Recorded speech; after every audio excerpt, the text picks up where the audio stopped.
In this episode, there are case reports of men falling in the airport and breaking their hip when they have low estradiol levels because they're on a blocker, or just because they have low testosterone and then by extension low estrogen. Because if you don't have enough testosterone, you can't make the estrogen. correct. So yeah, men can break their hips in their 40s if their testosterone level's low. Yeah. It's kind of freaky, but it happens. But you hear about hormones and you're like, oh, hormones. Don't those cause cancer? That's the first thing that most people think about, right? I don't want hormones. Those are cancer causing. But if you think about it, if things like testosterone or estrogen caused cancer, every 18-year-old young man in America would have cancer. And the same thing for women. So clearly it's not as cut and dry as that. Functional medicine allows us to really get to know the patient, to get to know everything about them, from a holistic standpoint. Hello and welcome to Health in Focus with Jacobus. I am your host, Jacobus Hollewijn. Today's topic is about testosterone. Testosterone for men, for women. What is too much? What is too little? What are disorders that are associated with testosterone in men and in women? Things you may want to pay attention to. It is not just testosterone that we talk about, because testosterone is made from other hormones and testosterone converts into another hormone. So there is a lot to understand and know about this amazing hormone that is so important for us, is so important for life. And to do that today, I'm talking with Dr. Eric Nager. And Dr. Eric Nager is a medical doctor. He's also a functional medical doctor. He's board certified in regenerative and functional and anti-aging medicine. He has a clinic in Baltimore, Maryland, and it's called Opti Health Institute. And so if you want to go see him, we'll put the name right here in the picture. It's Opti Health Institute, MD.com. I hope you enjoyed today's program. Dr. Nager? Thanks for having me. Awesome. So nice. Dr. Nager is visiting friends, and we took the opportunity to have him in the studio, which I always think is nicer than having somebody remote. But absolutely a joy to meet you and to chat with you a little bit. And this is an interesting topic that I'm sure you deal with quite a bit. Yeah, hormones are integral for just about everybody. And so it's not something that we learn a lot about in medical school.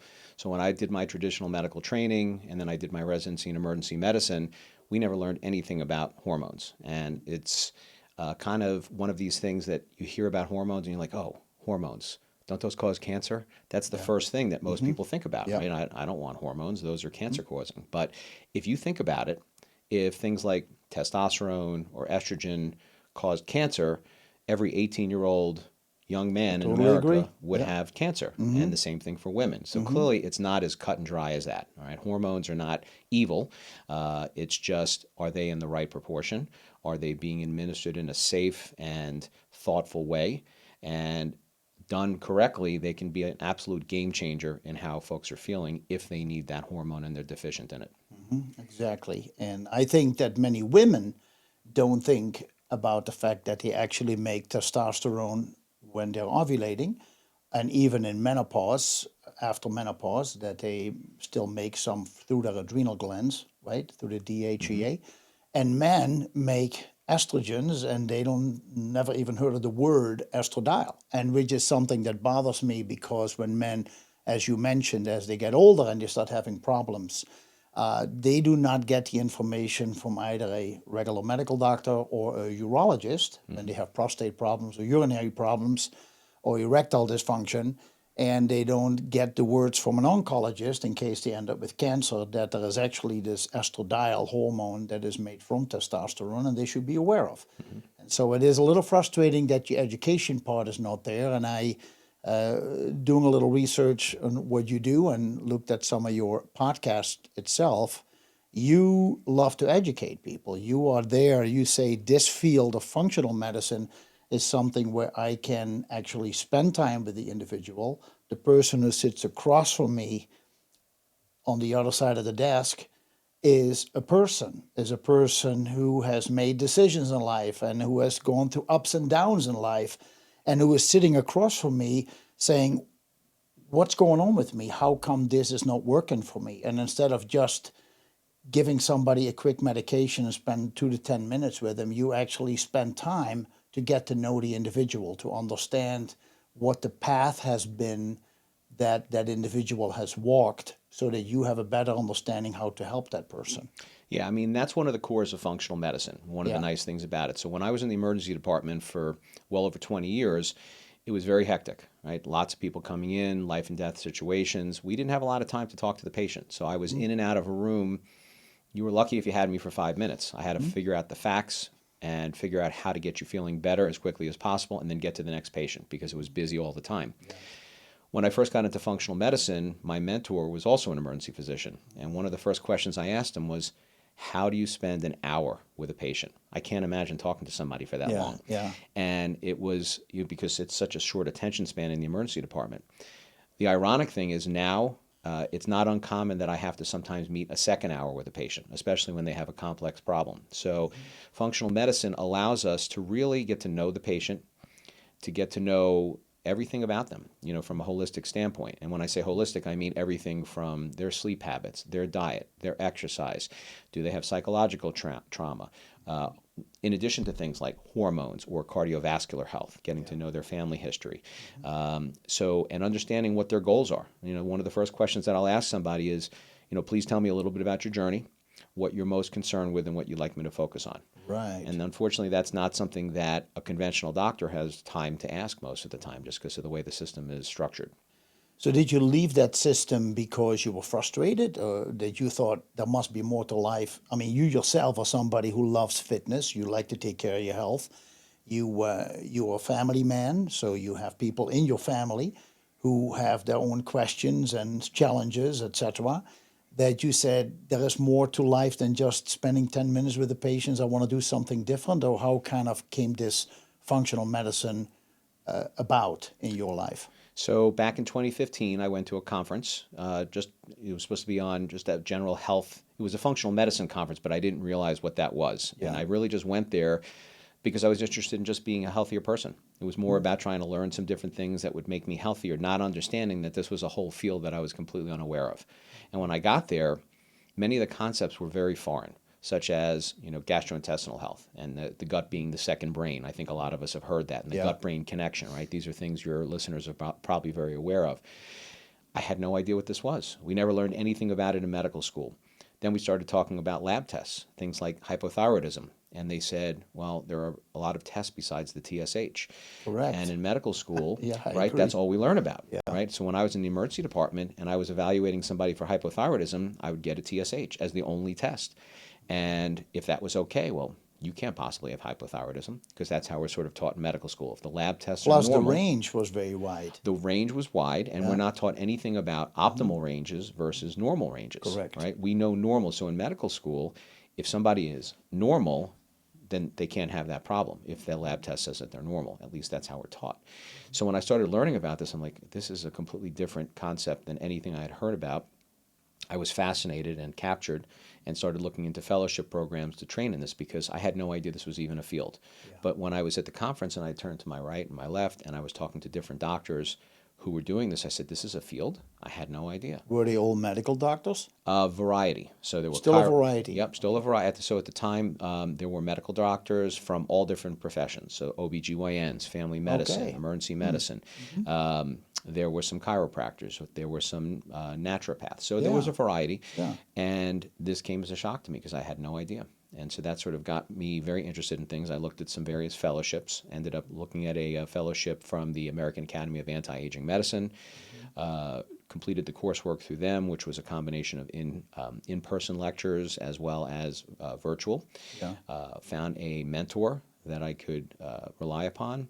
We met on a weekly basis with 10 to 20 other doctors who were functional medicine doctors. We would run In cases. your area, was that, or was it telehealth, Zoom calls? and Zoom stuff? calls. Yeah, So yeah. my mentor was the one who set this up. Yeah. As an educational doctor, Gary Huber, who's located in Cincinnati, and he set this up and just had doctors every week. And what we would do is just go over cases.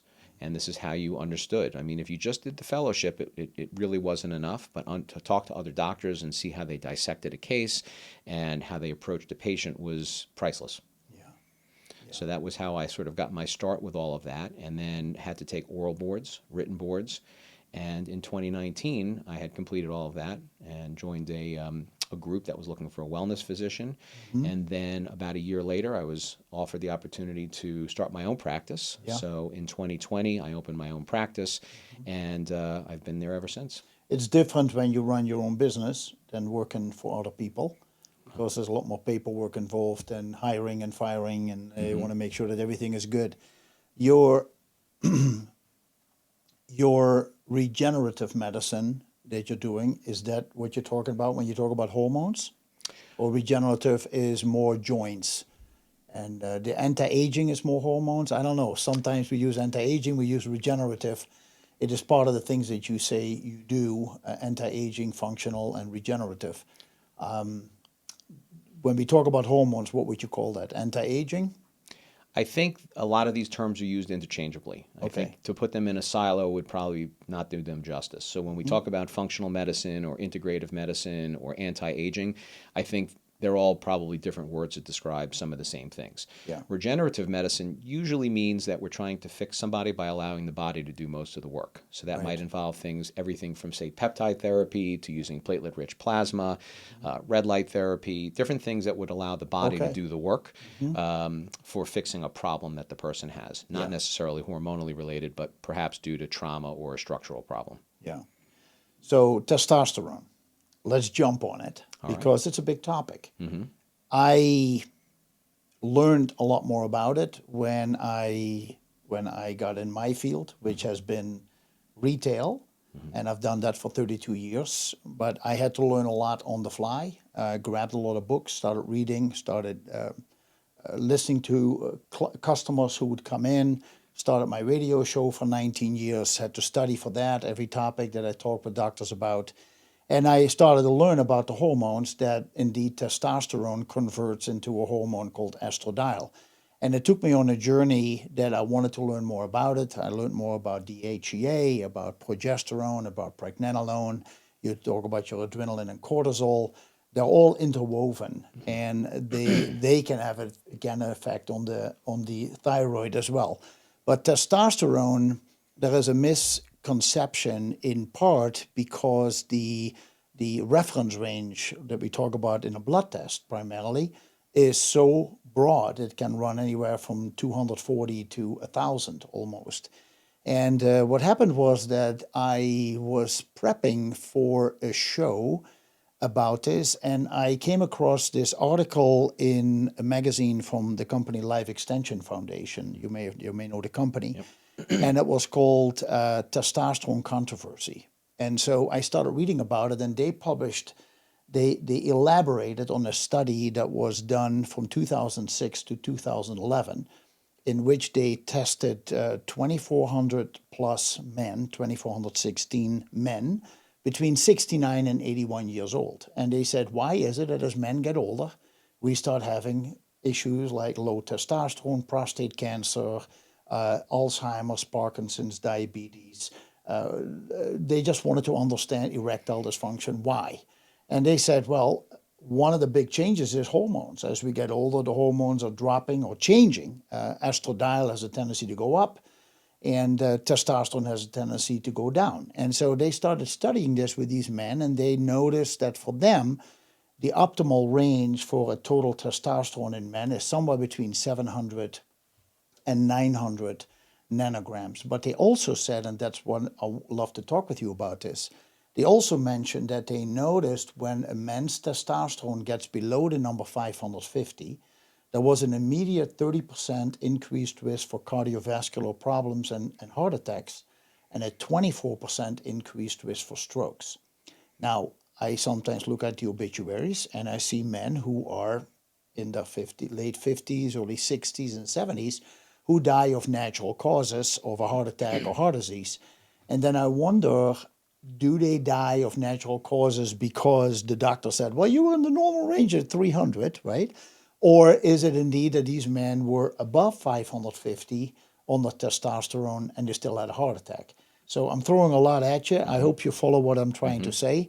The article was also about the free testosterone, about estradiol, and super, super interesting to learn more about it. But what can you tell me about your interest in testosterone and some of the things that you discovered as far as numbers are concerned? So you're dead on with regards to these ranges. They're huge. So when we think about a normal range, normal, it's based on tens of thousands of patients, many of whom are sick or ill.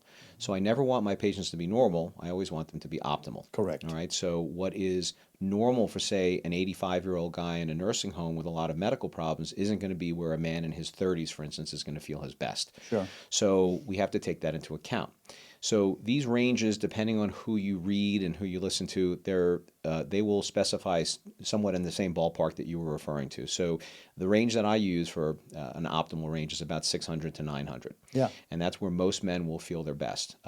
There's not one number that's right for every man. And a lot of guys, the first thing that they think about, well, more is better, right? That's Correct. the first thing that we always think about. Yeah. That's not always the case. There are men who will feel fantastic with a range with a number of, say, 600, and there are men who don't necessarily feel great and their number might be 800 or more. Okay. So sometimes you have to go a little higher, sometimes you're a little bit lower. I'm not always trying to get somebody into the highest range. I'm trying to get them into that optimal range, Yeah. and then correlate that with how they're feeling.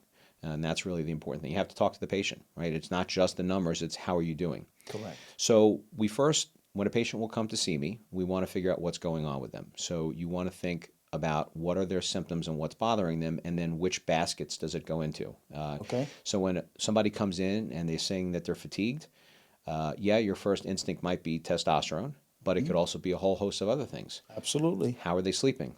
Do they have sleep apnea? What is their thyroid like? What is their exercise routine like? There are so many different factors that could cause a man or a woman to feel fatigued that to just say, all right, let's just look at hormones would be a disservice to them. Absolutely. So when we think about testosterone, first thing is do we need to even be concerned about it? So if I have a young man and his complaint that he comes in with might be, say, stomach related, so it might be a GI issue, I'm not necessarily thinking of testosterone right off the bat for them. You bet. You bet. But if I have a gentleman who's in his 50s and he has a constellation of symptoms that sound like they could be from testosterone, then we start delving into the numbers and getting lab work to really see if that's the issue. To see if that plays a role. Correct. So not every man or woman that comes in my practice is getting a testosterone level, but the folks that have that as a concern, we're definitely going to investigate it. What are some things that we think about that would make us think, is testosterone playing a role here? So certainly energy levels. How is their zest for life, their motivation, their drive? How is their sex drive? How is, in a man, erectile function? In a woman, libido is obviously going to be important. How is your recovery after workouts? Do you have these injuries that just don't heal? How do you feel like your workouts are productive? Now, the interesting thing is most people think that if your sex drive is intact, you can't possibly have a low testosterone. And I think from an ancestral standpoint, libido is one of the last things to go in most men. I mean, we're meant to reproduce. Yeah. So a man can have fatigue and they can have really non-productive workouts, have difficulty putting on lean muscle mass, difficulty with recoveries, feel like life is blah, but still have a decent libido, and they think, well, there can't be anything wrong with my testosterone, but quite a few symptoms that say otherwise. So when we start getting some of those symptoms, that's when we start thinking about getting lab work, and then we'll get a full panel, not just of testosterone, but also the metabolites of testosterone. So testosterone will get turned into either estradiol or dihydrotestosterone, also known as DHT. In a man, we're going to check his PSA, prostate-specific antigen, just to make sure his prostate health is where it needs to be. We might check some other things like prolactin, so that we know that if somebody has an elevated prolactin level, that can suppress testosterone. And so sometimes we will discover that somebody has a benign tumor in their brain called a prolactinoma that is producing too much prolactin, which is suppressing the testosterone. And if we deal with that, then the testosterone will correct itself, and that can be in a man or a woman. We'll get DHEA levels. I'd like to continue about that at some point. Yep. Because I know somebody who has fighting prostate cancer, 54 years old, had high prolactin 80. So I said, the only way you probably have to go on some medication, cabergoline or something, is it called? Is that correct? Yes, it is. And so it brought it all the way down, but the testosterone is not coming up yet. But also elevated prolactin can cause prostate cancer, can feed prostate cancer.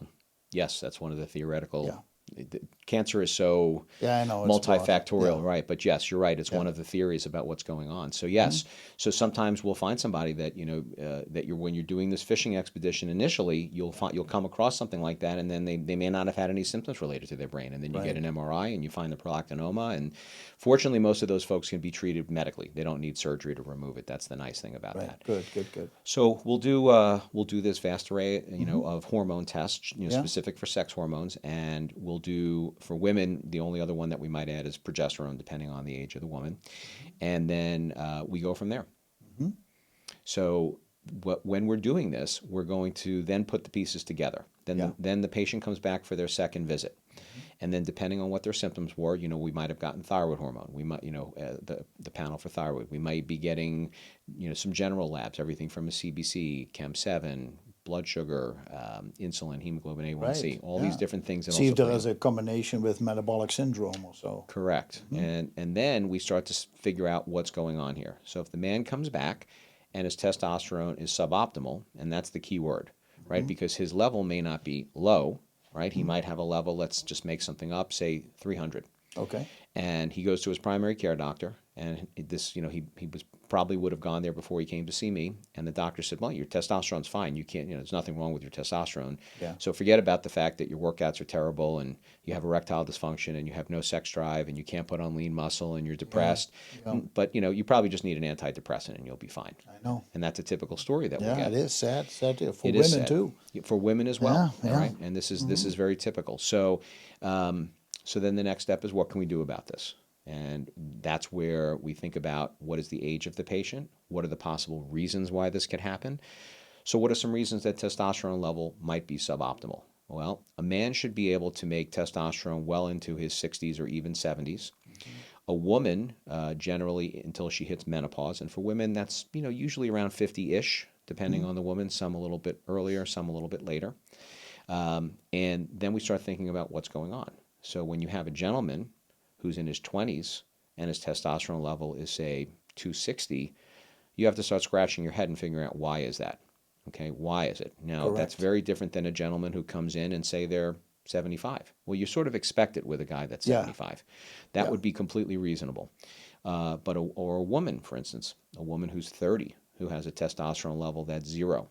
Correct. Or very low, maybe 5. 10, 15, whatever. Yeah. Correct. And again, for a woman, optimal is usually about 30 to 50, would be a bare bones minimum for a woman. Yeah, I have seen there is a Dr. Don Colbert in Florida who does also anti-aging medicine, medical doctor, and he suggests that women's optimal level is between 60 and 70. And I don't disagree with that, because when we do hormone replacement therapy, we aim a little bit higher. A lot of women feel good between 50 and 150.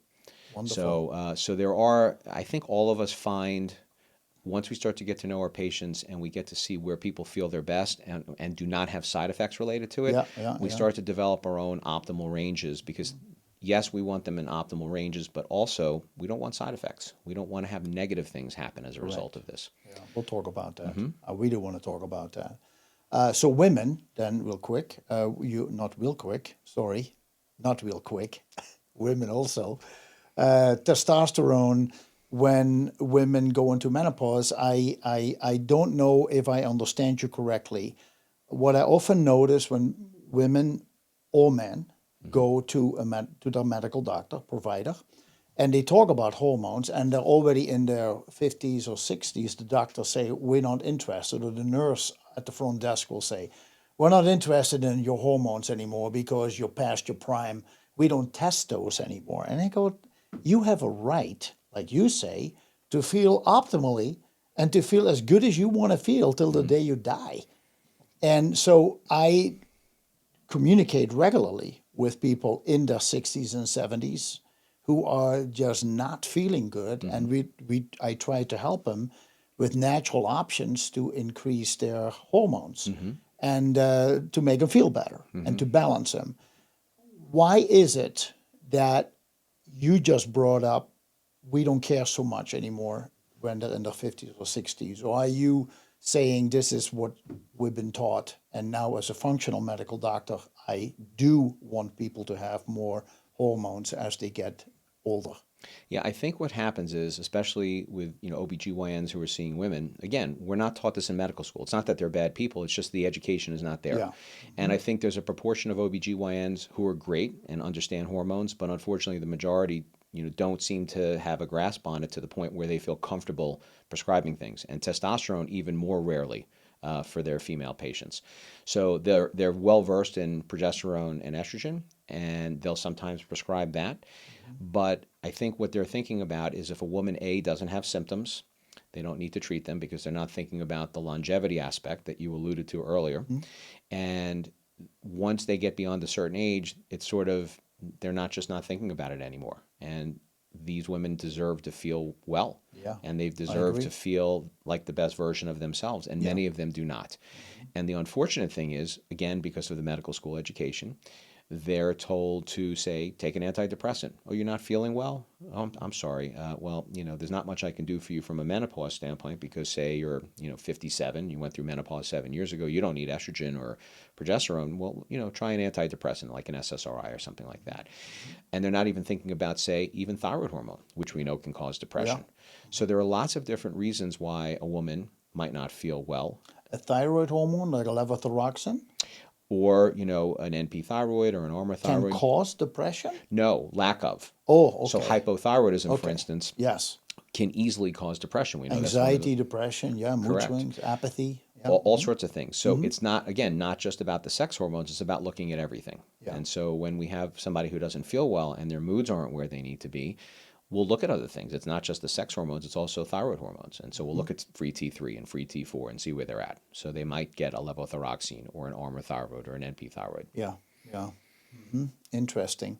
The women in general, I feel get the short end of the stick in many ways because they are just being told when they hit menopause, well, you're just lacking estrogen. And women are often told, well, you're from Venus and men are from Mars. We make testosterone, women make estrogen, and we make all the same hormones except slightly different levels. Do you sometimes see that there could be a genetic component playing a role with lower hormones? Or have you ever thought about that? I personally think genetics is an interesting concept, but I do believe you're in charge of your own destiny, and there are things you can do to improve the quality. But do you notice that genetics can play a role in this? It's tough to know. I think my personal slant on it is a lot of it has to do with environmental factors, Yeah. endocrine disruptors and the Yeah. like. I think we live in a very toxic society, a Yeah. toxic world for that matter. We don't have clean air, we don't have clean water, we don't have clean food. We know that the hygiene products that we use are loaded with chemicals that can Correct. disrupt your And endocrine hormones. system, all sorts of different things, Yeah. right? So is there a genetic component? Perhaps. Sometimes you'll hear somebody say, my mom went through menopause at an early age, but it's difficult because when we think about genetic problems, people aren't always taught about it. So you may not know, for instance, that your mom was feeling sad or that she wasn't feeling like the best version of mom because for a woman who's in her 20s or 30s, they're living their own life at that point. They're not with mom when she's in her late 40s or early Correct. 50s. So Yeah. they may not be privy to that information, and it may be something personal, and that may be why we haven't made a connection about how genetic it is. Okay.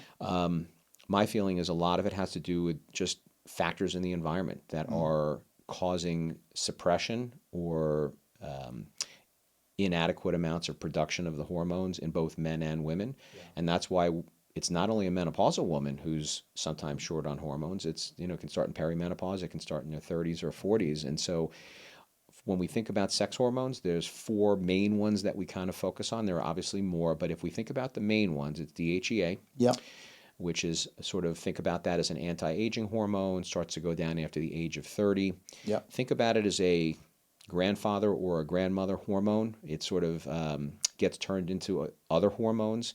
In men, it preferentially will convert into estradiol. In women, it will preferentially convert into testosterone. So when we give that hormone, depending on the sex of the patient, we will have a preferential shunting into one of those pathways. You say DHEA in men turns into estradiol, and women it turns into testosterone? Preferentially.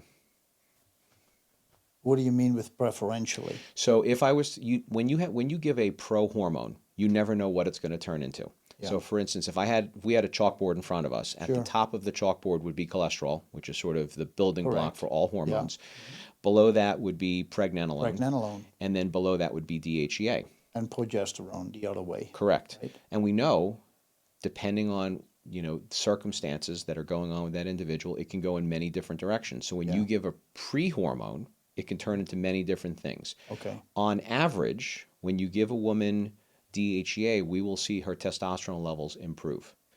In a man, not always, but sometimes, we will see estradiol levels climb if you're giving higher levels of DHEA. Okay, interesting. Now, are you getting other hormones created? The answer is probably. Yeah. But if you look at what they shunt into preferentially, that's a general trend. Interesting. I thought that men convert more from DHEA into testosterone and then estradiol, and women go more into estrone and estriol. That's interesting. I got to look into that. Yeah, that explains quite a bit. So when you follow the labs on these folks, like for instance, if a woman comes in, and let's just make up some numbers, her testosterone level is 10. Okay, and her DHEA level, let's imagine she's a 50-year-old woman. Her DHEA level is 50. Yeah. Okay, we know that the ranges are going to adjust. If you go to, say, a LabCorp, the ranges are going to adjust based on age. So it's going to skew downward for a woman. But optimally, 150 to 250 is where most women will feel best with DHEA. With men, we aim to try to get them back to the levels they had when they were in their 20s, somewhere between 300 and 500. So those are the ranges that I use. If I have a woman that has that testosterone level that's, say, 10, and a DHEA level that's suboptimal, let's say 50, I might say, you know what, we can try DHEA first. Let's give you DHEA and allow the body to convert that, and then you may feel better with regards to some of the symptoms. That's an easy way to do it because a lot of women and men are sometimes have some trepidation. They're nervous about starting hormone replacement therapy. So this is kind of an easier way to tiptoe into hormones if they're nervous about, say, true bioidentical hormone replacement therapy. And so you would give them that, and then we watch their testosterone levels. And, in many cases it'll come up, but my experience has been it's not always enough. It'll help with some of the symptoms, but it doesn't always get them all the way to the finish line. So that's when we would think about starting other hormones if we needed to.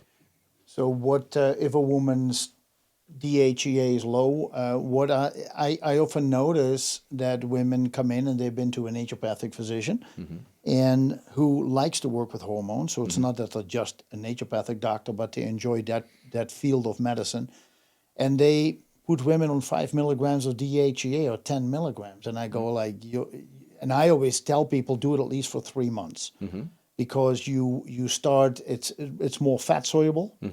And so the fat soluble hormones will take roughly 2 months to get you to where you are. But 10 weeks could be 2 months, 7 weeks could be 2 months. So I always say go 12 weeks, go 3 months, because by that time you have plateaued. We know exactly what those milligrams that you were taking on a daily basis are going to get you to. And I often notice that men and women on low DHEA medication, supplementation, they're still very low. And I go, why not try a higher number for 3 months? You're not overdoing it. Then make a decision if you're right where you need to be, or if you come down or go up a little bit. What is your approach to that? My approach, the way I was always taught, is start low and go slow. So that's the philosophy that I use. Okay. So you can do this any way that you like, but my feeling is when you're coming from a functional medicine standpoint, most of the patients that are coming to see you want less in the way of medications. They're willing to do supplements, but I think philosophically, less is more. Okay. And all you're really losing is a couple of months. Let's say you guess wrong and they're a little bit lower than you'd like. No harm, no foul, right? Okay. You can always go up. So I will start, my typical dose of DHEA in a woman is 10 milligrams. My typical dose in a man is 50. So, when it comes to DHEA, about a 5-to-1 ratio. Now, do some men need more and do some women need more? Of course. That's the whole reason we get lab tests. How are you feeling? How are you doing? Have you noticed any changes? Did the level get into the optimal range? If no, we can go up by 5 or 10 milligrams. Okay. It's rare for me to have a woman on more than 25. So I would say that probably 90% of my women are at 10. And then I would say 5% are somewhere between 10 and 25, and then maybe 5%, maybe 1 or 2% are at 25. Oh, wow, interesting. And so if you follow the lab work and you get that component, they'll get there. And I do the same exact thing that you were describing. We give hormones a chance. It's not a light switch. It's not on and off where we can get the levels in 2 weeks. So usually it's 2.5 to 3 months is when I'll send patients to get their lab work. We give it about 2 weeks to come back. Then we meet with them, and then we see what impact it has. Okay. Not only on DHEA, but also the other hormones. Yeah, of course. Yeah. I do the same with vitamin D3, fat soluble. I said give it about 3 months, and then we'll take a look at it and see if your number is better instead of just coming in. I mean, you can test it after a month, but it's still climbing. It's still doing what it's supposed to do. Yeah, interesting. I've been aware of several young men, and we briefly touched on that when we met yesterday, who are military. I know one young man who was a Navy SEAL and who was finishing his training. He's very good physically, phenomenally built, very strong, very powerful, but he has a total testosterone of like 220, 230, and it was shocking to me. And then you mentioned that you have seen similar things with people in police, firemen, and that you have done a little research on that, what the reason could be for that. Could you elaborate on that? Because I know there are plenty men and maybe women listening who say, my man has low testosterone and physically he's a beast, right? Can you explain what the danger is of having low testosterone in a man, in your opinion, and what could be some of the causes? And then we can talk later about what can we do about it. Sure. So like I had mentioned earlier, a man should be able to produce healthy levels of testosterone well into his 60s or 70s. Yeah. So when you have somebody coming in their 20s, something's gone terribly wrong if their testosterone level is low. In my practice, I would say just about every fireman, policeman, and somebody that's in the military, and they're a man, have low testosterone. I would say I have less than 5 patients in my practice that fall into those categories that do not have a problem with testosterone. It's rare. So when we think about it, what do they have in common? What is it that firemen, policemen, and military guys have in common? Well, there's stress, right? We know all 3 jobs can be very stressful, so stress can crush testosterone levels. Secondly, think about disruptions to circadian rhythm. Okay, sleep.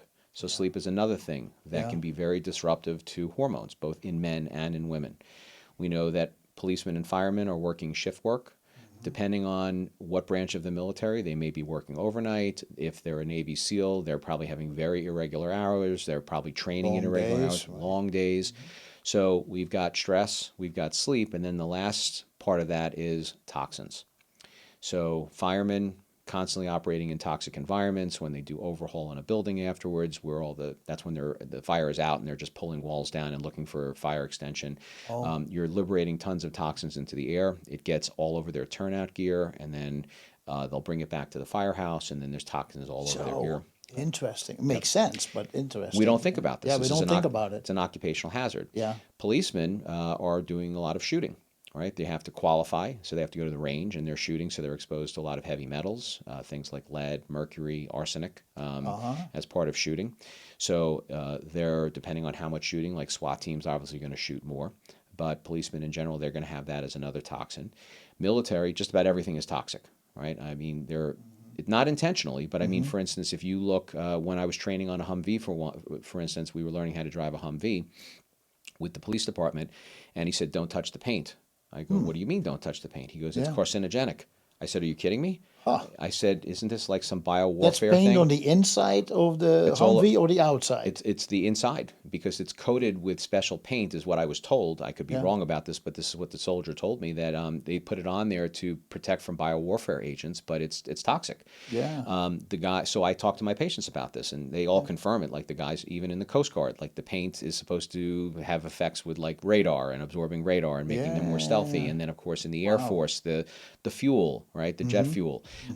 So in every branch of the military, they're getting, I have guys in the Marine Corps who were machine gunners, so they're getting exposed to large amounts of ammo and explosives and you name it. But there's lots of things that unfortunately are necessary for the military that they're getting exposed to. So I think it's a combination of all these things: sleep, disruption in circadian rhythm, stress, and toxins. And I think they have all three of those things are in common for those branches of, those types of professions. Yeah, yeah. So So then what? then what? So then you have to think, then you have to talk to the patient and find out what they want, right? So some patients want relatively quick fixes because they're not feeling well, right? If your testosterone level is really low and you're suffering because your testosterone is not where it needs to And you be, don't feel good on and you top feel of it, poorly, right? right? You're like, I need something to change quickly. So in those individuals, we might do some things to help get their testosterone levels up. Other folks, like for instance, we might say, well, why is it like another? So I'll give you some examples of other professions that have issues. So electricians, Doctors, I not would say in hospitals. Don't you get exposed to all kinds of stuff? surprisingly, no. Oh, interesting. Surprisingly, no. Oh, No, I haven't. Not not that I know of. okay. But if you just think occupationally, there are a couple of folks who get exposed to a lot of toxins. So welders, electricians, linemen, the guys who work up on Yeah, the high yeah, tension uh-huh. lines, they're getting exposed to a lot of heavy metals. So they have something in common with the policemen and the firemen and the military folks. So when you have all of them in my practice, all have low testosterone as well. So then we start looking at other things. We'll do heavy metal testing on them to Okay. see, do you have heavy metal levels that exceed normal levels, such as lead or Yeah. mercury, arsenic, things that we know have really no role in the human body from a biological standpoint, but they can disrupt hormones. Yeah. So we might look into detoxing them. We might see that, for instance, they have a lot of exposure to plastics, Okay. Is microwaving your food. is detoxing something primarily focused on the liver, or you're working on lymph, you're working on kidneys? What when you start people on a detox program for specifically these reasons, is it primarily liver then? Not primarily liver per se. So Okay. so in my practice, I'm using chelation Yeah, therapy, chelation. You do IV chelation or you do oral chelation? both, Okay. depending. Depending. Depending on the patient's preference and how high their levels are. Okay. So does oral give you enough of a It can. chelation? It can. Really? Yeah. Huh. So I'll use oral DMSA, Yeah. and that can be very effective. So each of these things have pros and cons. Yeah, yeah. DMSA, when you give it orally, less expensive, non-invasive, something that doesn't require an office visit. They can do it from home. Yeah, yeah. When we do it in the office and we do intravenous, we'll use EDTA and Yep. DMSA. And those are, of course, more invasive. People tolerate them quite well, but you're Yeah. coming into the office for an IV and you're there So for, like an hour or so? Hour a day of depends. however long of you come? So when we do EDTA, generally speaking, if we use the form of EDTA is going to mandate which one we use. So if we have sodium EDTA versus calcium EDTA, sometimes you have to spend a little bit longer. So with sodium, it's a little harsher on the kidneys, so it's more like a 3-hour infusion. If you have Yeah. calcium, it's 90 minutes. Oh, So chelation will pull the metals that are heavily bound in your body into your bloodstream and then out into the urine, and then you pee it out harmlessly. And there's lots of ways you can do this. So yes, the liver is important because it's your major detox organ. You bet. You want to make sure that the liver is healthy and that you have the building blocks that it needs for detoxification, things like magnesium and B vitamins. You want to make sure the person is sweating because they'll get the toxins out through sweat as well. So exercise. Sauna. You want to make sure that they have good bowel movements because they're going to poop some of that stuff out too. So you have to make sure that they're moving their bowels on a daily basis. So it's not just one way, it's all the different ways that we want to get it out. So that's interesting. So that is for people who are dealing with these kind of hazardous, let's call them hazardous professions. You've been mentioning a few times it also depends on how the person feels. I think that men, maybe more than women, we can put emotions aside when we have to do the job. We're very driven to do what we need to do when it's almost like the switch goes on and we just go for it. But then when these soldiers and policemen and firemen and linemen come home, they move into their family life, and that can sometimes cause them to almost collapse and be tired and fatigued and maybe irritable because now they're being confronted with how their body is really feeling. yeah, I mean, a lot of them don't understand why they're not feeling well. Yeah. Right? They know something isn't right, but they just don't know what it is. And so, like I said, it's a combination of things. Some of the firemen who are working shift work, right? You work in a firehouse and you're there for 24 hours and you're not getting sleep, it could easily be from that. And that, by extension, can cause problems with testosterone. But you're right, when they're on the job, it's go, go, go, right? If you're a policeman, you can't afford that downtime. But when they come home and all the adrenaline is gone and they're not feeling like the best version of themselves, they know. Women, it typically will manifest with libido. So a lot of women realize, like, my libido, I used to, have a very healthy libido, and now it's not where I want it to be, and I want it to be better. Yeah. And there's no right or wrong answer. Is this usually after they have children? Because I understand when women are pregnant, they don't ovulate for, let's say, 12, 13 months before until they start ovulating again. And in that whole time period, they don't make any extra hormones. And they don't have their periods, obviously. But when they start up again, it's almost like the computer is rebooting itself. And some women who never had an issue with PMS, for example, before they had their first child, have a problem afterwards. And or maybe they have 3 children, they had no problem after the first and the second, but after the third, it's been really, really rough for them. Is it indeed possible that after they have been going through a cycle like that, 12, 13 months of no period, that all of a sudden the testosterone doesn't come up and they don't have the libido? I mean, that can certainly happen. Yeah. If you just think from a strictly ancestral standpoint, there's really no need to reproduce when you're pregnant. So there's no really need for libido either, just from a biological standpoint, right? So that's why a lot of our hormones will shift during pregnancy. Now, I will tell you that when women have children, a lot of times those hormones switch in ways that are not predictable. Some women do great and they bounce back just fine, others not so much. And so now they're noticing that perhaps their emotions aren't where they used to be. They're not feeling happy anymore. Their libido is gone. Now that can, again, it's not always hormones. There's a lot of things that play into that. What's their sleep like, right? They're taking care of a young child. They're up all night long. When you're tired, the last thing you're going to want to do is have sex. So it can just be sheer exhaustion. Demands on both men and women when they have a newborn are tough. So I usually like to let things shake out for a little while, because at the beginning it's tough for everybody. Tough for the father, tough for the mother. And then once a pattern starts happening where the child starts sleeping a little more and the demands aren't as high, then we start seeing whether or not things are going to bounce back. I would never want to put somebody on hormones during a period when their body might bounce back on their own. I want to give the body the chance to do it on its own before we start to intervene.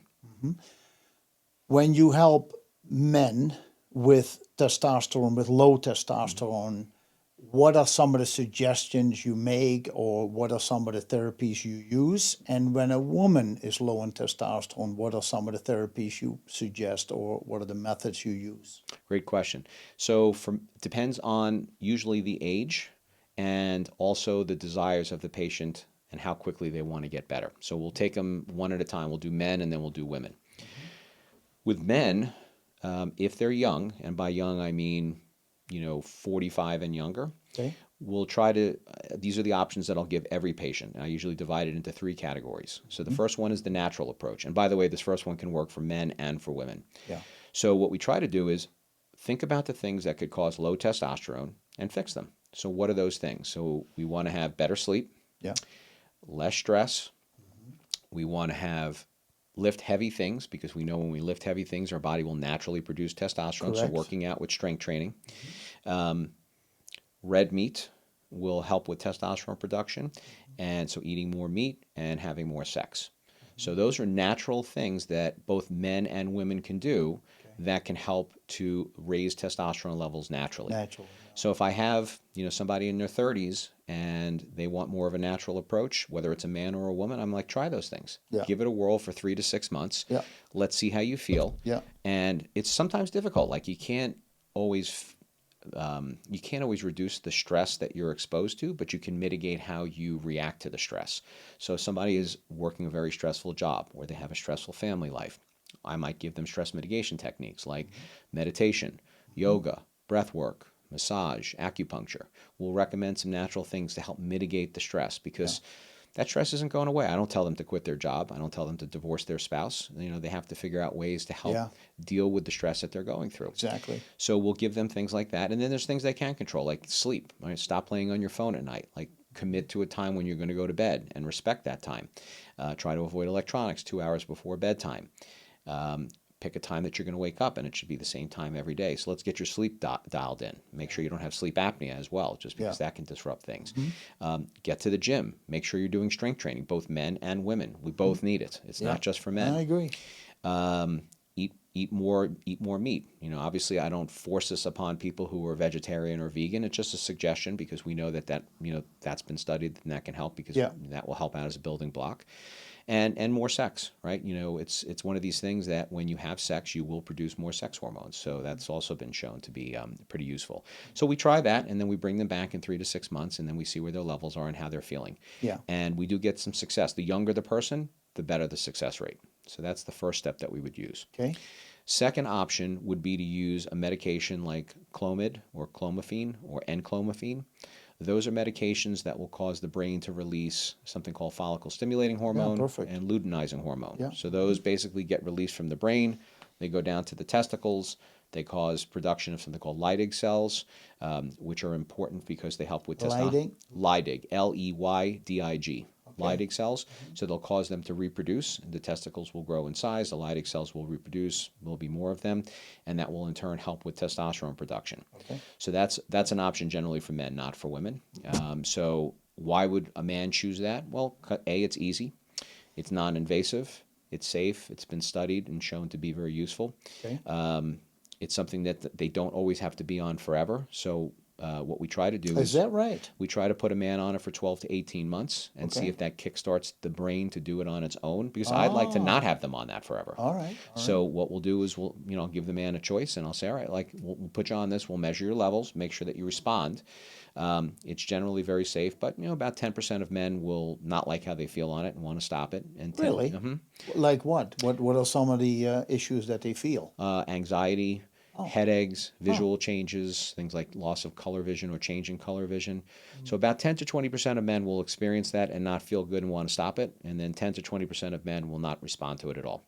So it stimulates the pituitary gland to produce the follicle-stimulating hormone and the luteinizing hormone. And you say 12 to 18 months may help the brain to eventually get the message and start doing it by itself, or the pituitary to do it by itself. Correct. Super interesting, because usually you have the feeling that medication kind of takes over, and then the body says, well, if you make it, then I don't have to worry about it anymore.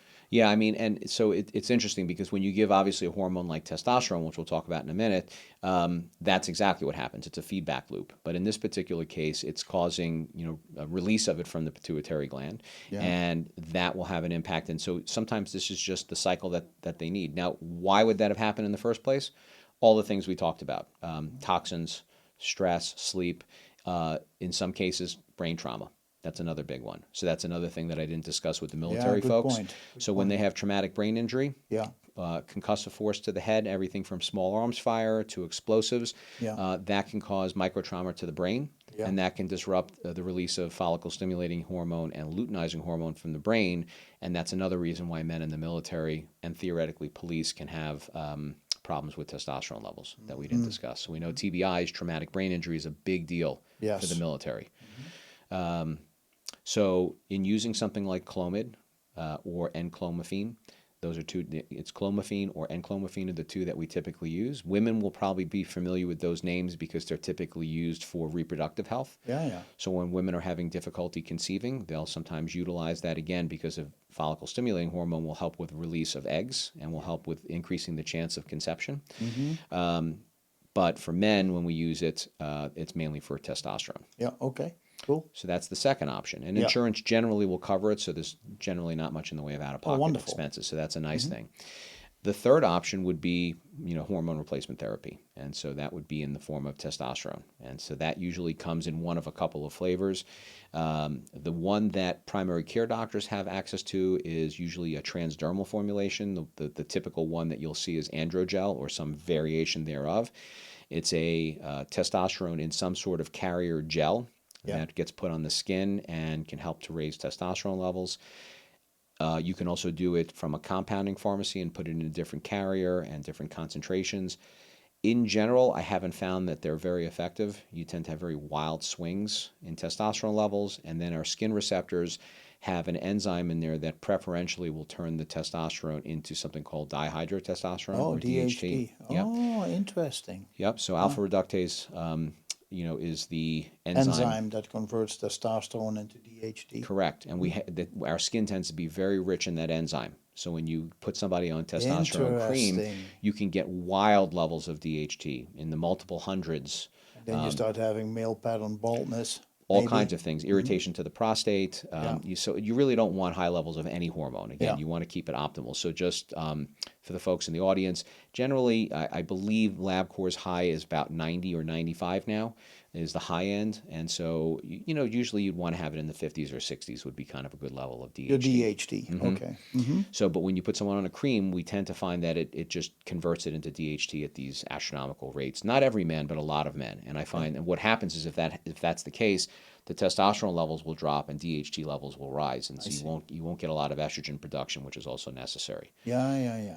So, But you can also do beads. I think you can put in your buttocks or something. I've heard women use testosterone. They have them literally.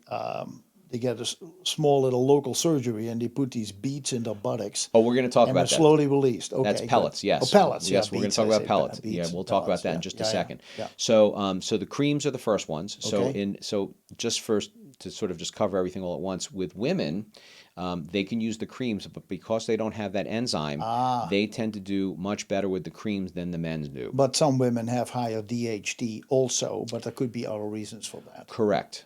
In general, I find for women with the cream. For men, I don't use the creams at all. I've just found that they're just not reliable and the levels are just too chaotic. So I used to use it earlier in my career and just found that it was not a great way to do it. Good.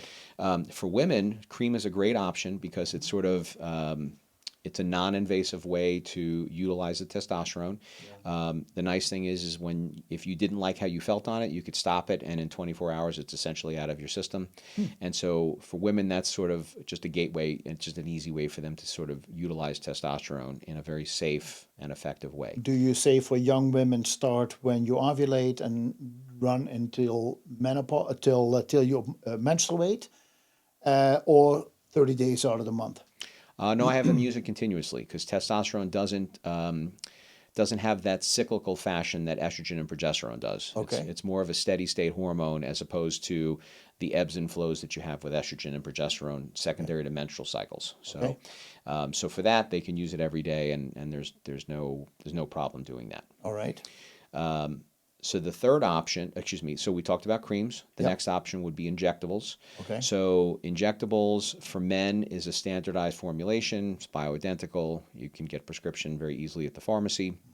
There's a lot of ways to do this.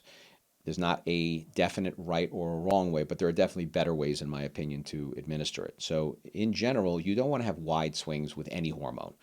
And so what you want to do is give a relatively low dose more frequently, and instead of having these big ups and downs, you tend to have more of a smaller sinusoidal pattern, meaning they're not having big variations in their testosterone levels. So in order to do that, I have my patients inject 3 times a week. So when people first started doing testosterone injections, maybe 20, 30 years ago, they were doing maybe 1 injection every 2 weeks. And that's because they didn't really know how to do it the optimal way. So what was happening is men were feeling great for the first 2, maybe 3 days, and then for the remaining 11 days, they felt awful.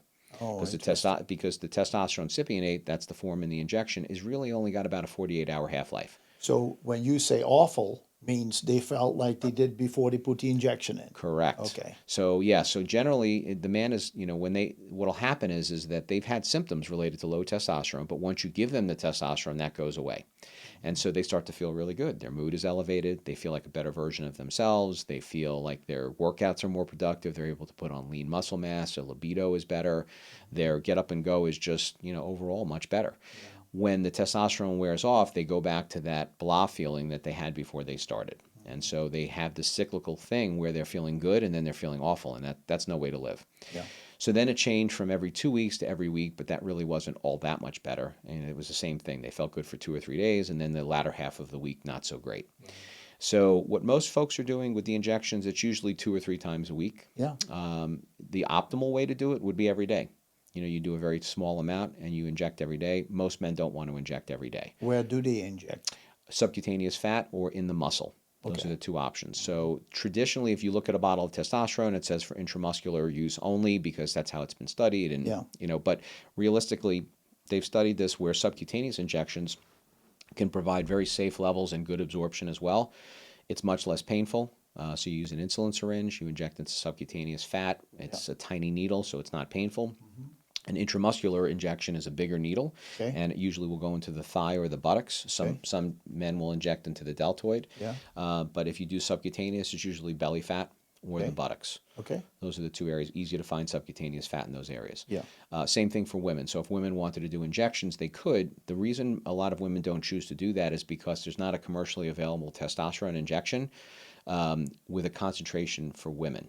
So women in general need about 1/10 of the dose of what men need. I see. So it is really hard to draw up that volume for a woman. It's a teeny tiny amount. So to give you a comparison, an average dose for a man might be 0.15 cc's, which is 30 milligrams. Yeah. Okay, it's a tiny dose. Yeah. If anybody's ever seen a syringe, it's a minuscule amount. Now try doing that for a woman. Yeah. You can't draw that up even in an insulin syringe. It's We're talking drops.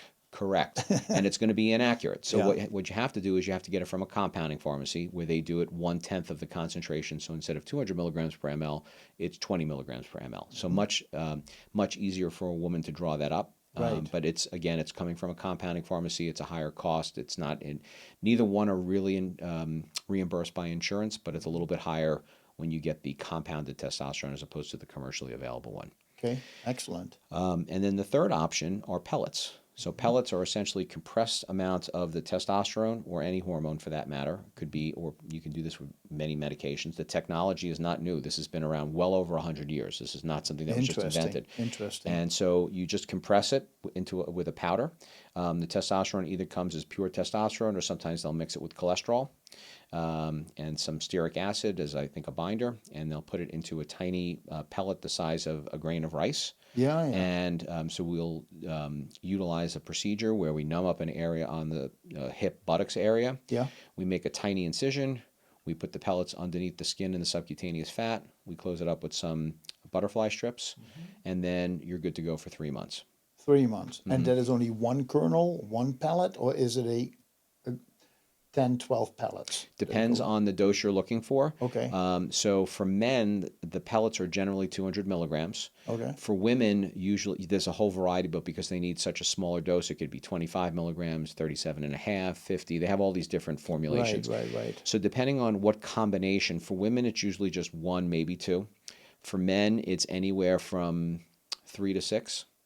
And so you would just, make a tract under the skin, meaning with the device that you use to insert the pellets, you would just make a second tract to accommodate the extra pellets. Right. So men, it's a little bit more technically difficult. You're putting more pellets in and they're bigger. Women, technically a lot easier. Women tend to just biologically, they just have easier to access subcutaneous fat, so it's much easier to put a pellet in a woman. A man, more muscle in that area, and you can't put it into a muscle. You have to put it into subcutaneous fat. I see. So for some very lean guys, that may not be an option. So that's it in a nutshell. So women tend to gravitate, in general, they'll tend to gravitate towards the pellets more than the men. They tend to be very effective for women. They're effective for both, but the cream for women is only about 40% effective, meaning 60% will not respond the same way. Or women itself. I thought you meant absorbability. I understand the cream usually has about a 75% absorbability through the skin. So it varies, right? So some women, it just doesn't penetrate very well, and they just don't get the levels. I usually have people put it on the inside forearm or on the chest because that is thin, permeable skin. So there's a lot of ways to think about it. So the idea is that you generally want to, my rule for them is usually belly button down. And the reason why is if you were to have them, for instance, put it on their arms, right? Yeah. Let's say a typical area that a lot of women will be told is like the wrist because the blood vessels are very close to the surface, or the inside of the bicep. It's another area where you have thin skin. The only problem with that, and you can use that, but you have to take precautions because if that woman goes and hugs her grandchild or her children or whoever, that hormone for up to 4 to 6 hours can get transferred. So Okay. if a woman wants to do that, she can. She has to wear the appropriate clothing. So when I use the belly button down, it's usually because most women will be clothed in those areas, so they can safely put it on and not have to worry about transmission for the first 4 to 6 hours. What about the extra fat tissue? If you put it on the thighs, I often hear women, they put it on the thighs, and then I go like, usually they carry more fat in that area, and then I have a feeling that it gets stuck in the fat layer before it gets to the blood vessels. It could. Now remember, so these hormones will get stored in fat tissue. And Yeah. so wherever you put it, once they get into the bloodstream, eventually they will get moved around and there will be some fat stores. We call it a depot effect. Okay. So the body will store things in fat cells wherever you put it. Even if you do an injection into subcutaneous tissue, you will absorb it in other fat cells in the body. That is something that I will typically try in a woman who hasn't responded. So I usually, there's a couple of caveats with applying the skin cream. Number one, understand that when you put it on, it will take 4 to 6 hours for it to fully be absorbed, where it won't be a risk for another person. So if they're going to Correct. have intercourse with their spouse, let's say they put it on their thigh and their grandchild sits on their thigh, like you Yeah. have to be aware of the fact that Sure. that's a danger. But if, for instance, that woman works out, takes her shower, dries off, and then applies it in those areas, puts her clothes on, and goes about her day, there's very little to worry about. The other part of it is that you don't want to apply it to the breasts. So that's kind of a no-no, just because we know that the testosterone will convert into estradiol, and not that estradiol causes breast cancer, but you don't want to introduce hormones directly to the breast tissue. It's not a healthy place to put it. So generally, that's why I talk about belly button down. But if they were not absorbing it because there was a lot of subcutaneous fat in that area, you could go to other areas, like you said, like for instance, the inside of the bicep is easy to cover up with a shirt. Putting it on the arms is a gamble, right? Like if you go and you hug somebody during the daytime, you risk transferring that cream to the individual. I see. So that's where I would use caution. And it's hard to remember. Like you forget to do it, and then all of a sudden you go and you hug your grandchild, and now they have hormone cream on them. So Yeah. that's just something to think about. So that's why I'm a little more cautious. But yeah, you could put it in thinner areas of the body to help with absorption if it's not getting absorbed well. There's different creams and carriers that the compounding pharmacy can use that can be either help with absorption or be less irritating. So there's something called like a Versa base, for instance, that you can order. Versa base? Yeah, VERSA. Okay. The compounding pharmacist will know about this. And what that does is it doesn't cause any burning if a woman wants to apply it to her external vagina or clitoris. There's no burning or anything, and that's an area with really healthy blood flow, Right. and so good absorption. A Plus, very thin skin tissue. correct. So that's a really nice area that they can put it on that you don't have to worry as well. And also it can have some positive effects in those areas as well. Yeah. Interesting. Really interesting. Any other options that you have? Those are I the main want to ones. throw something at you. There was a doctor, and he wrote in this book how important it is to have testosterone in the body. And he says testosterone is actually the number one hormone to help prevent Alzheimer's. He also says it is the number one hormone to help build bones. And so he said when you look at women in menopause, they have a tendency to get osteopenia, osteoporosis once they hit menopause, and they don't make much testosterone anymore. And the third one, he says, it is the number one hormone to help protect the heart. And we talked earlier, the heart is also a muscle that pumps and that works, and it needs to be exercised. And if you don't have enough testosterone to feed the hormones, again, that's why exercising is important. Women with low testosterone have a higher incidences of strokes and heart attacks. And I can see a similar thing with men, like I mentioned earlier, the article from Life Extension Foundation. And this doctor says that progesterone is actually the number two hormone to build bone, to protect the heart, and to help prevent Alzheimer's. So those are important things where I look also when I talk to people who come talk to me who are older. We're talking about young and old in your case. It depends on the individual you're working with. You make any suggestion as a functional medical doctor into dietary supplements that you have noticed or learned that may help to improve testosterone production in men or women? Because I can tell you some that I work with, because I'm not a doctor and I cannot prescribe anything, but I have seen good research on the herb fenugreek. And fenugreek has a certain component in it that stanols that helps the natural production of testosterone. And I have noticed it in men and women that testosterone goes up when they just take fenugreek extract on a regular basis. Also, pine pollen. Okay. Pine pollen have shown people use pine pollen like 1,500 milligrams a day. So they come in like 500 milligram capsules or little tablets, do 3 a day, and they notice their testosterone comes up. Tribulus, Tribulus terrestris is one of them that also works.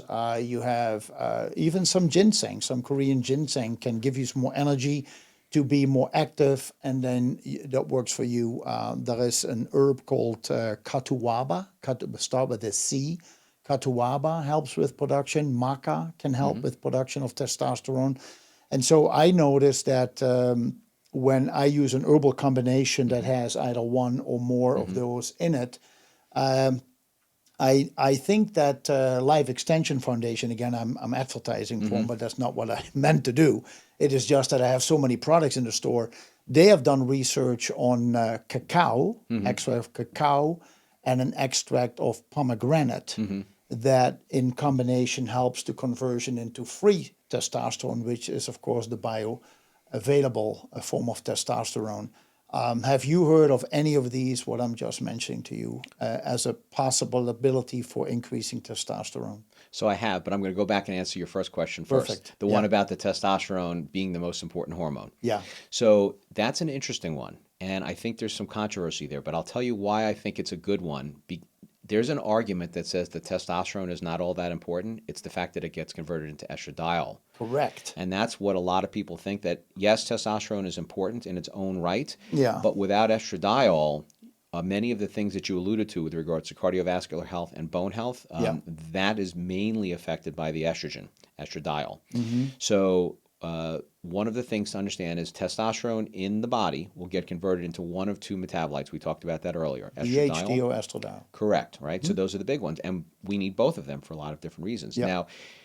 Now, interestingly, in the emergency department, we know that women have heart attacks and cardiovascular disease at a much lower rate than men up until menopause. So heart attacks are much more prevalent in men than they are in women, say in their 30s and 40s. The hypothesis behind that is because of the estradiol being protective to women. After menopause, if they are not engaging in hormone replacement therapy, the rates equalize. So the rate of heart attack and stroke is identical for men and women if they are not on hormone replacement therapy. And that is thought to be due to Not on hormone replacement therapy. Okay. And that is thought to be because estradiol has an anti-inflammatory effect on blood vessels. So when men get put on testosterone, and then they get put on an estrogen blocker, like something called an Estradiol, and it drives their estrogen levels down, then their risk of cardiovascular disease goes way up. And the bone loss goes up. Correct, because of the estrogen. They have more bone fractures and osteoporosis in men. Right. So there are case reports of men falling in the airport and breaking their hip when they have low estradiol levels because they're on a blocker, or just because they have low testosterone and then by extension low estrogen. Because if you don't have enough testosterone, you can't make the estrogen. Correct. So yeah, men can break their hips in their 40s if their testosterone level's low. Yeah. It's kind of freaky, but it happens. Yeah. So I would argue, not argue, but I would say that there's another way to think about this, is that maybe it isn't the testosterone, maybe it's the estrogen. Maybe it's both. I don't think anybody 100% knows, because I've heard arguments on both sides, but it's pretty fascinating that without that estrogen, your health is going to be not in a good place. Correct. So we don't want to block it down. There is an optimal level. And so again, to go back to that original study that I was talking about, that was done between 2006 and 2011, 2,400 men, 69 to 81 years old. They noticed that when the total testosterone was between 700 and 900, that they called the optimal level, then your estradiol should be between 22 and 30. So if you're at 700, you should be at 22. If you're 900, you should be at 30. But if a man's estradiol gets above the number 37, they said there was 133% increased risk for prostate cancer and heart attacks. And so I often see men who have low testosterone, they never heard about estradiol, they go on testosterone replacement therapy, and 4 years later they're getting up every night and can't pee and then can't fall back asleep, so now they're sleep deprived. and they start having problems with the prostate, and now they have prostate cancer, and the doctor says, "Oh, you got prostate cancer. I've been putting you on testosterone. So let's get rid of the testosterone." They put them on Lupron. The next thing you know is they have no more hormones because Lupron also removes the estrogens, but they never talk about the word. So men just think it's all testosterone.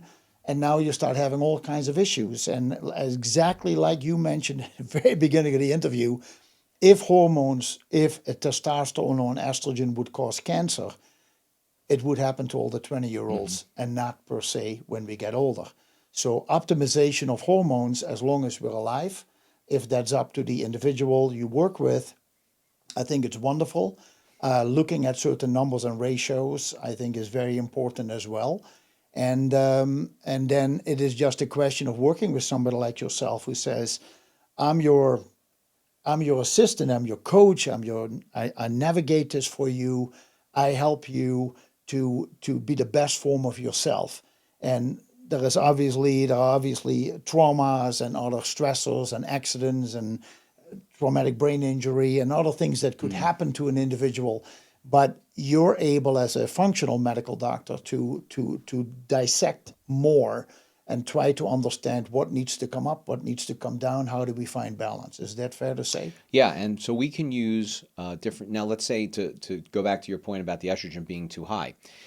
Despite what they'll tell you in the papers, you never know what a man's going to do. If he has more belly fat, he's going to have more, it's called aromatase is the name of the enzyme that converts testosterone into estrogen. So a man with more belly fat will typically have higher levels of estrogen. Yeah. So we know obesity is one of these things that correlates with higher risk of cardiovascular disease and all sorts of other maladies, right? So this may be one of the theoretical mechanisms because you're driving estradiol levels up in a man who might have too much belly fat.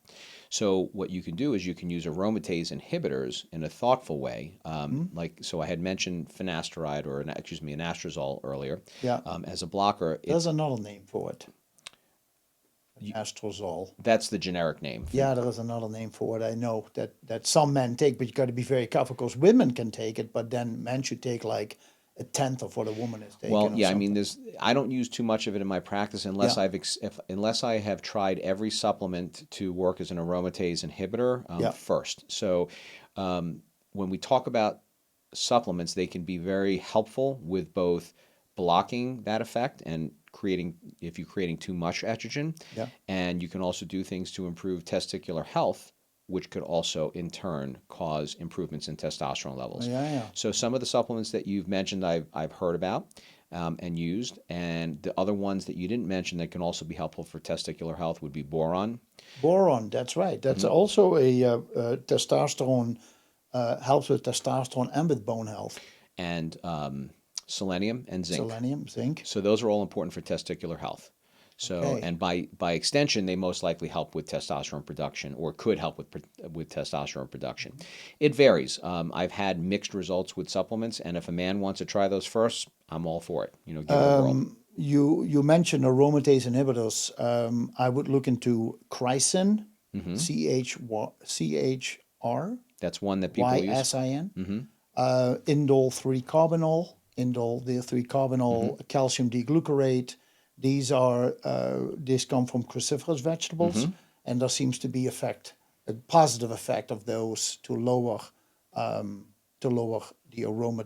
increase the aromatase.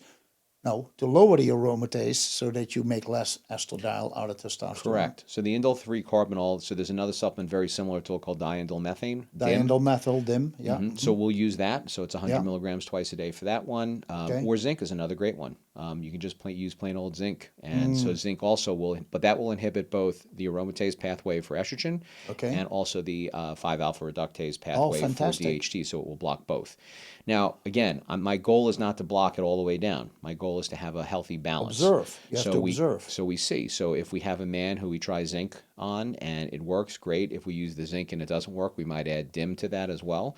And, just to get the estrogen levels into a healthy range. So these are some things we can do. So you can use these as tools. They're just other arrows in the quiver. I know you're limited in time, and I'm milking it as much as I can because I just enjoy having you in the studio and your wealth of information. And before we started this interview, you told me that We can go in any direction I want to go. And I said, let's talk about testosterone. And obviously, that was a good choice because there's a lot to say about it, and we could continue with that. I hope to have you back. If you come back to Montana, I hope to have you in the studio. Otherwise, maybe we can do an interview by video. And I know that you also see patients through telehealth, if that's what they want to do. So I highly recommend that anybody, if you are inspired by Dr. Nager with what he said today, that you check out OptiHealthInstituteMD.com. He's in Baltimore, Maryland, and it's been absolutely a joy to have you. I learned a lot. I'm glad that some of the things that I'm sharing with my customers are in line with what you're saying. So I feel that's a good sign for me. And but I really appreciate you came in, and I want to thank you for all your time that you spent with me. It was my pleasure. Wonderful time with you. Good, wonderful. Well, thank you so much. Thank you. I wish you all the best, and Appreciate enjoy that. your stay here. Thank you so much. Okay, folks, thanks so much for listening. Tune in for another episode of Health in Focus with Jacobus. Who knows what the topic will be, but it will definitely be interesting. Check it out. Tell your friends. Maybe subscribe, if you can, to the channel, and we hope to see you next time. All the best. Bye-bye. That was a lot of fun. Visit healthinfocusnow.com.